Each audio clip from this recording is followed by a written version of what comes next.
Do you struggle to complete daily and weekly challenges? Do you feel like that there should be a better way? Completing your daily challenges shouldn't feel like a chore. This video will be going over a megaton of tips and tricks to help you get through challenges faster.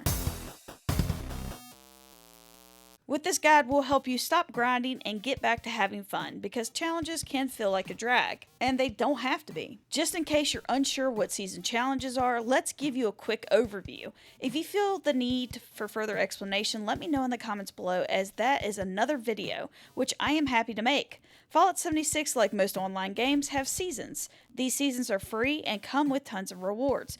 The only way to complete a season is by completing these challenges. Now, before you start angry typing in my comment section, yes, you can XP grind, but that is still a challenge until it is not.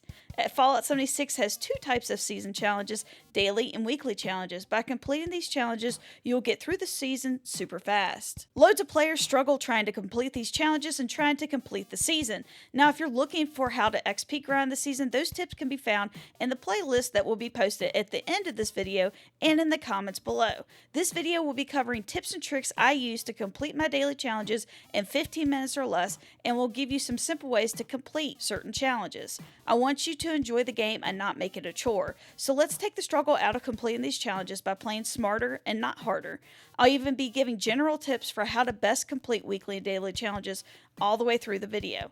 If you struggle with not having enough time to complete season challenges, I feel ya. I used to work a job where I worked 12 plus hours and drove 2+ hours a day just to get to that job. So understand when you say you're lucky if you get 10 minutes to play. So I came up with different methods to complete these challenges as fast as possible. This first tip can save you a lot of heartache. Always track your challenges. You can track your challenges by going over to the challenge screen and following the prompts at the bottom of the page. Just go over to whichever challenge you wish to track and then follow the prompts, and you will be tracking those challenges. By tracking your challenges, you can see if you're correctly completing the challenge, because there's nothing worse than thinking you need to eat dog food when in reality you need to collect the dog food. Building items sometimes will not allow you to see the progress for each time that you complete the challenge. Like if you're supposed to eat 5 cans of dog food, if you're tracking your challenge, it will pop up that you've eaten 1 can of dog food, 2 cans of dog food, all that good stuff. But sometimes when you have to do a build item, it doesn't always track it in the build menu. So you will actually see the challenge completion bar come up for your score rather than the other. But you can back out and then look to see if your challenges are being completed correctly by going into the start menu. This second one may seem stupid, but if you struggle with not having enough time, this one 100% will help. That is to plan ahead. I always wanted to know what my daily and weekly challenges were, so that way I could come up with a plan of attack. By having a plan in place, it will go so much faster.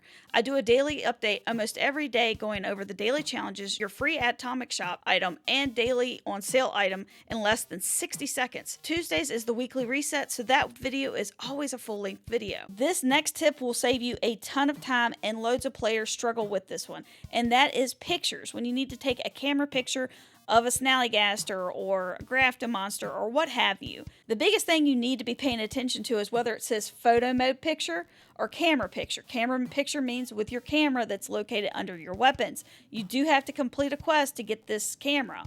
Now, if it says photo mode, you go into the main menu and use photo mode to complete that one. The biggest thing is if it says to actually capture a picture of a snallygaster or something like that, you need to go up to the creature. It can be dead or alive. The biggest thing for this to work is if you look up in the top right corner of where you're taking the picture, you can see if it labels the creature. If it says snallygasters in that picture, then snap it. If there's nothing in that top right hand corner, it will not register. You're not close enough. You don't have enough of it in frame. Just keep moving around till you see it pop up, and then you are done. A lot of players say, well, it doesn't work when they're dead. It does. You just need to make sure that you're close enough and that is actually popping up in that top right corner. This can be used for all the scout badge challenges and any of the other challenges where you have to take pictures. Just remember to not save the picture so that way it's not taking up your entire camera roll. You will still need film though. A common daily, weekly challenge, by the way, I'll just be referring to these as challenges from now on, is to collect Nuka-Colas. A simple way to complete this is by using the Nuka-Cola Collectron. So there are two different Nuka-Cola Collectrons. One is Quantum and one is regular. I suggest the regular one for one very specific reason, which I'll get into in the next tip. The regular Nuka-Cola Collectron can be purchased from Samuel at Foundation for Gold Bullion. If you're unfamiliar with Gold Bullion or Samuel, you may want to check out one of my other tip videos as I go through all of that. The Nuka-Cola Collectron is a great investment. My suggestion with this is to stop by your camp first and empty your Collectron. So if you need more Nuka-Colas, the Collectron will already be collecting them for you, or if you want to get it for the next day while you play, it'll fill up, and then when you load in the next day, you can stop by and pick it up again. Now, collecting Nuka-Colas usually applies to any type of Nuka-Cola. If you don't have the Collectron, you can always loot Nuka World on Tour, attend Nuka World on Tour events, join a boardwalk expedition. You can even buy it from this machine if you find it on other players' camps or in your camp, for example. You could try to loot another player's Collectron or buy Nuka-Colas from one of the two vendors who sells them. Now, there is one other way to do this, which most players forget, but that applies to a lot of different challenges, so we'll go over that shortly. Another common challenge is to drink Nuka-Colas. Sometimes it's any flavor of Nuka-Cola, or it can be a very specific flavor of Nuka-Cola. Because of this, I usually suggest that every player carry around about 5 to 10 of every flavor of Nuka-Cola. Orange, grape, cranberry, etc. Cranberry Nuka-Colas are the hardest Nuka-Colas to get because they're the only Nuka-Colas that cannot be bought, and they have set spawn rates that are very difficult to find. I do have a video going over how to get them if you need to find locations where they spawn. Because of the difficulty surrounding how to get Nuka-Cola cranberries, I suggest owning the regular Collectron, as by having this one, it will allow your Collectrons to collect Nuka-Cola cranberries. Now, it can be spawned inside of the Quantum, but you have to own the Nuka-Cola, the regular one, in order for the Quantum to even be able to pick up the cranberries. This next tip can apply to a lot of challenges. Both the Atomic Shop and the Season can reward items that can be used to auto-complete challenges. In order for this to work though, you must be in the game walking around as your character, not at the main menu, in the game. Once you're in the game, then go in and claim those caps, the Nuka-Colas, script, gold, etc. And if there's a challenge where you need to collect them or earn them, they will auto-complete from just collecting it from the scoreboard or just from collecting it from the Atomic Shop. In case you haven't noticed, oftentimes Bethesda will give us free 250 caps, and then the daily will also be to collect 250 caps. If you decide to claim the 250 caps before you've entered the game, it will not count towards your daily challenge. So make sure that you're inside the game before you start claiming things off the Season scoreboard or out of the Atomic Shop. This is why you should always wait to claim these types of items from the Season. The legendary script, the modules, the gold, caps, stuff like that. Nuka-Colas, if they have them on the board, sometimes they have them, sometimes they don't. But if those things are on the board and you don't absolutely have to have them right then, it's better just to hold off and wait, because when you don't have enough time to play, you can auto-complete these challenges in a blink of an eye just by claiming them off the Season, or if you get lucky enough, they might be in the Atomic Shop. Because 2,500 caps, that's a lot of caps to get done, and if you were trying to get that weekly done right then, you could do that by just claiming the items off the Season. And not to mention that 2,500 caps, that's harder to get than it sounds, just for the simple fact that sometimes it doesn't allow purchases from your vending machine to actually count towards those 2,500 caps. Now, the other thing is if you got a score booster and you're trying to maximize that score booster, you don't want that dragging on for over 24 hours where you can't complete that 2,500 caps. Now, some Season rewards can be claimed right then and then stored for later use. For example, we have in the past, not this current season, but in seasons past, we've had a mystery bobblehead box or mystery magazine box. What you could do is store these into your stash box, and then when you need it to collect a bobblehead for the day or collect a magazine for the day, you could just open these up and auto-complete those challenges. Another item that can be used like this from the Season reward or from the daily reward is the supply package. These supply packages weigh next to nothing, so throw them in the stash box, and I pull them out when I'm shorter on time and I have a challenge to scrap a certain type of junk. Just by opening or scrapping these supply packages, you can complete these challenges. Now, different packages give different junk, so you'll need to inspect your package before you actually scrap it. This brings us to our next tip. You can bulk your own junk and break it down to complete these scrapping challenges. The only catch is you need to have all the items required in order to bulk the item. So if it requires 20 bone and a piece of plastic, you'll need to have all 20 bone and the piece of plastic in order to bulk it. The other issue is not all items can be bulked. Leading right into the next tip, if you are running short on some of the items that you need to bulk a particular junk item, or it's a junk item that you in particular cannot bulk, like ballistic fiber can't be bulked. If it's one of those, make sure that you go to a train station or vendor and see if they have that particular junk in bulk for you to buy. Now, you will be wasting caps, but if you're short on time, that is a small price to pay. Just don't forget to scrap them down after you bought them. Vendors can be used to collect teddy bears, board games, Nuka-Colas, etc. Now, buying items from another player will not work, or having another player drop an item like into the donation box or into a suitcase or anything like that, or even on the ground, that will not count as collecting said item. Tip number 10. However, the only caveat to the previous tip is if you have a friend that's willing to take the bears that they just collected, just for example, teddy bears, and sell them to the vendor, and then you wait for them to get done, and then you buy them from that vendor, that will count as a completion and a collect. This trick is especially useful for really weird challenges where you need to sell a specific item to a vendor, like mutant hound chops. I feel like we have to do that a lot.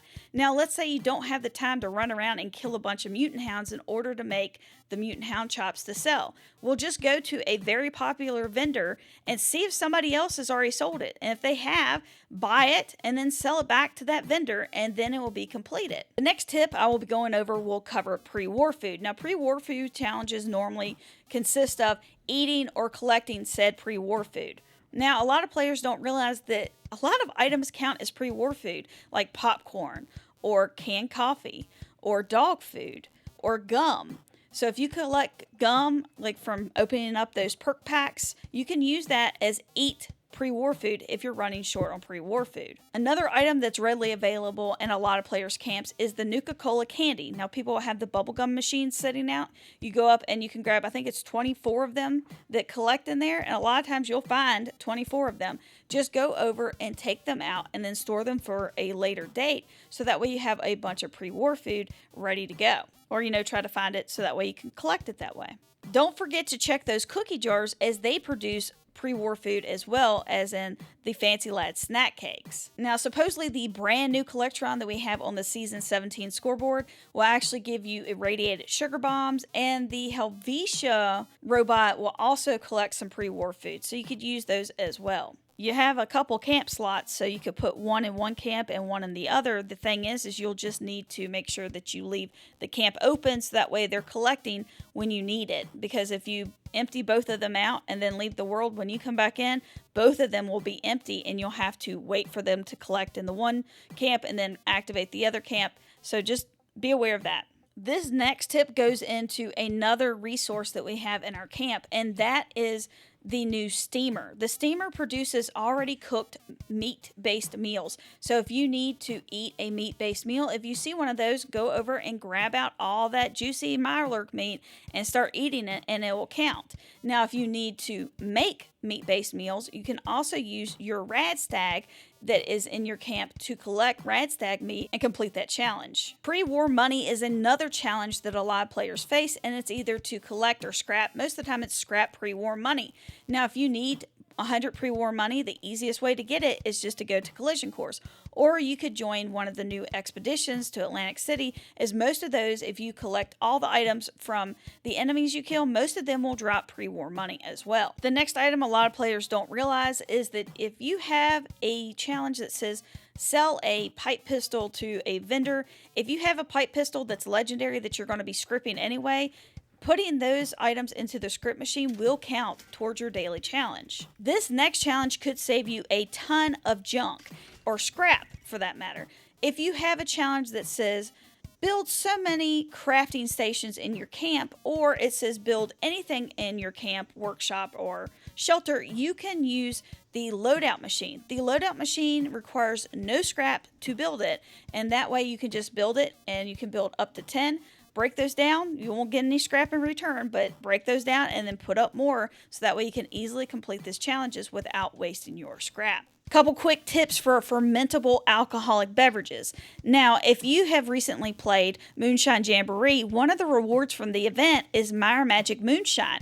It will ferment in your inventory into vintage Meyer Magic Moonshine, which will also cover your vintage needs. So always keep a couple of those on your person so that way you can get the vintage done, and if it's just regular Meyer Magic Moonshine, it can ferment into the vintage for you. Another easy way to do this is to craft an alcoholic beverage at the beginning of the game, and then while you complete your other challenges, those alcoholic beverages can take the time to ferment either in your fermenter, or you will just carry those items around if you don't have a fermenter, and they will eventually ferment on their own. It just is a lot slower. So that's why you want to do this at the beginning of your challenge cycle. Challenges to complete a daily quest. Not every daily quest will count towards challenges, unfortunately, but I do have a list of challenges that are super quick once you get into the habit of doing them, and they will get done very quickly. So just check out that video if you need help with that. But one of the things I want to point out is if you do Sweetwater's daily challenge,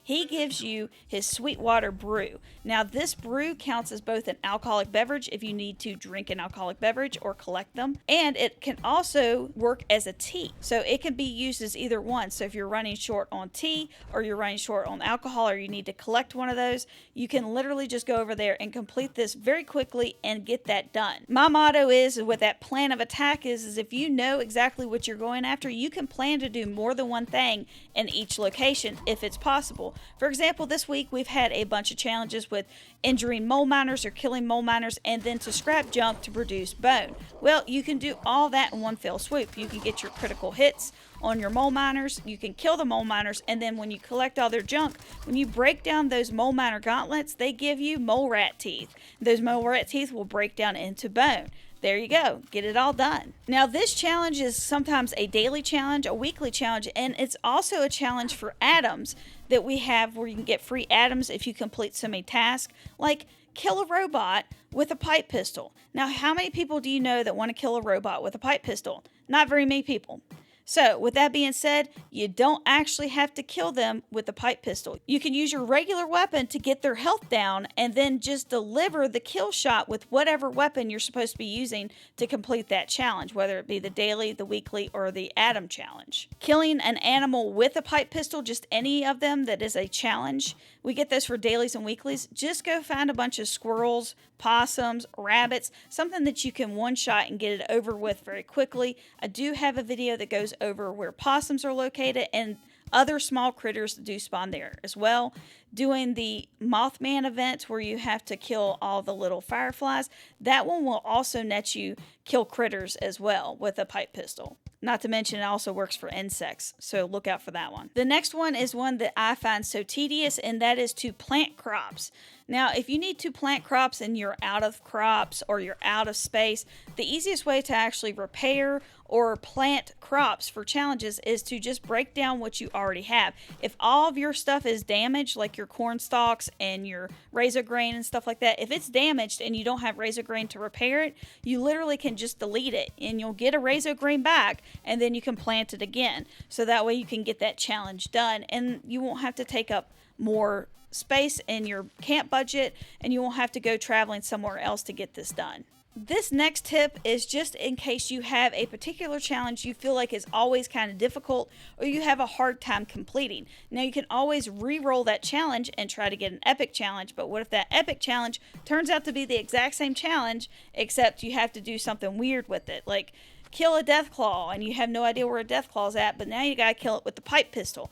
So with that being said, what I suggest is if you notice that you have a particular problem with a particular challenge, start writing down any place or location that you notice these animals, items, what have you. So if you're looking for a particular thing, if you have a notebook or journal or even a note on your phone where you can reference back saying, okay, this is where I saw a snallygaster. This is where I saw a Deathclaw egg. This is where I saw a magazine. If you have something like that, make sure you're using it. Or you can use YouTube, like my channel, where I have a bunch of guides going over locations for things that are hard to find, like teddy bears or the Deathclaw eggs. If you need something like that, make sure you bookmark or save those videos so that way they're easy for you to find in the future and you can reference them. One item that is super hard to find, in my opinion, and you cannot bulk when you need to break it down, is silver. Silver and gold items. So whenever you run past one of these items, if it doesn't weigh that much, I would suggest you pick it up and throw it into your stash box and save it for a later date. Now, if you kill ghouls, they oftentimes will drop silver and gold forks and knives and what have you. So that is a good place to get it. If you're looking for silver in particular, at the end of the most sensational game, when you go to talk to Mama Charlotte, there are silver plates sitting on the table upstairs next to her. Just grab them for a future date and you'll have something to break down for later. This is where writing down where you see these things can come in handy later. But who wants to run an entire expedition just to get silver? If you got to run it for something else, just pick it up as you're there and throw it into your stash box if you have space. Just don't accidentally scrap it like I do. This next tip is one that a lot of players ask me about, and it's a real short tip, and that is where to collect wood. Now, having woodchucker on is not going to help you collect more wood, and when you go over and you're supposed to collect 20 wood and you get 15 wood from one wood pile, it's not going to count as 15, unfortunately. It used to a long time ago, if I'm not mistaken, but it has not worked in a long time. So if you need a ton of wood, these two places always have a lot of wood. Just make sure that your servers have been reset if you recently went through there and picked up wood. That is Silva & Sons Logging Camp and Helvetia. Both of these locations have a ton of wood. There's also a new location in Skyline Valley I came across the other day, and I cannot remember the name of it, but that place had a ton of wood as well. This is why I probably should have written that one down. All right, this has got to be one of the worst challenges that we have, and that is to complete an event in a specific area. Like, I have to complete 3 events in the mire. Well, that can be a very difficult task or feel like a very difficult task. There are a couple different ways to complete these challenges very easily, and that the first one's going to be workshops. Take over a workshop in the area that you need to complete the challenge in. If it's in the mire, take over a couple workshops in the mire. Then wait for them to pop up an event called Defend or Claim Back that workshop. When you complete that, that will count as an event. Just allow it to happen. It's not that big of a deal. It's a lot easier, and you just need to sit back and wait, basically. So I do those at the beginning of your playthrough rather than waiting till the end, because sometimes it takes a long time for these things to pop up. Other times you get 2 or 3 of them back to back super fast. So that's why I suggest taking over more than one if you can. The other thing is there are several locations when you kind of go into that area, challenges or events will pop up. Or you can actually trigger certain events. Obviously, nuclear events count as ones that you can trigger. BattleBot down in the ash heap is a fantastic one. It's super easy, and you can trigger that one on your own. Fertile soil and collision course can also be triggered very easily over in forest region. And then also, I do believe if you go to Grafton, you can complete Grafton Day or the parade or protesters march. If you complete one of those challenges, when they pop up, they'll count as Toxic Valley. So just be aware of which events you can actually trigger on your own and which ones that you can start on your own, like riding shotgun down in the bog. I'm not sure if that one counts as bog or as ash heap because it starts in one location and ends in another, but that one can be triggered. So just keep that in mind if you have those things pop up, so that way you can get these challenges done as fast as possible. Use workshops. The next thing I'm going to suggest, which it never hurts, is to have Butcher's Bounty on and Green Thumb on if you're trying to pick so many things like brain fungus, or you got to get so much meat or whatever to actually make a meal like Mutant Hound chops. Now take multiple pieces of Mutant Hound meat in order to make those chops. So if you're trying to do that, if you have Butcher's Bounty on, sometimes it will trigger and it will give you extra of whatever you're trying to get. Same thing with Green Thumb, it will always give you duplicates. Now, whether or not it counts as duplicated is the issue. Sometimes it does count, like brain fungus the other day. I went in and I picked it up, and every single time I picked it up, it counted as 2 instead of 1, and then other times it'll only count as 1. But having those on before you start doing that will definitely help you out. So, did you learn anything new? Is there a trick that you use to try to get through dailies quickly so that way you can get done with these things. I like to be done within 10 minutes if I possibly can, and I don't want to spend more than an hour for my weeklies and dailies to be done on Tuesday. I really try to get it done within 30 minutes or 20 minutes, but sometimes it just doesn't happen. But the most I will literally spend is an hour doing any of these weekly and dailies all together. Let me know in the comments below if any of these work for you, or let me know if there's something that you do that's pretty quick that maybe I overlooked.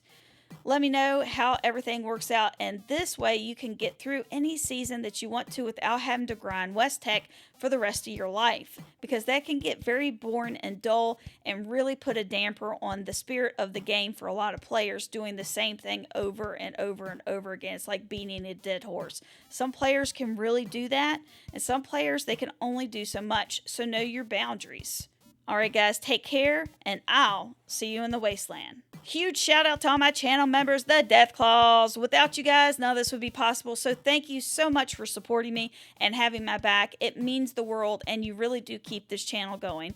So I appreciate every single one of you. Take care, and I'll also see you guys in the wasteland. I'd like to take a minute to welcome my newest channel members to the Glowing Deathclaws: Michael C., Dark Dio, Ghost, Scribble Wizard, James Pratt, Dark Sky Legion, Grey Ghost, Michael Galladay, Gregory Hottie Knot, Brandon Tampa Fan, Zatch John, Riley B, Captain Krusty, Game Pro, Helio, Dak and Cross, and Jamaica. To the Baby Deathclaws: Paul McFadden, Gabriel Eisen, Undead Shaggy, Toxicity,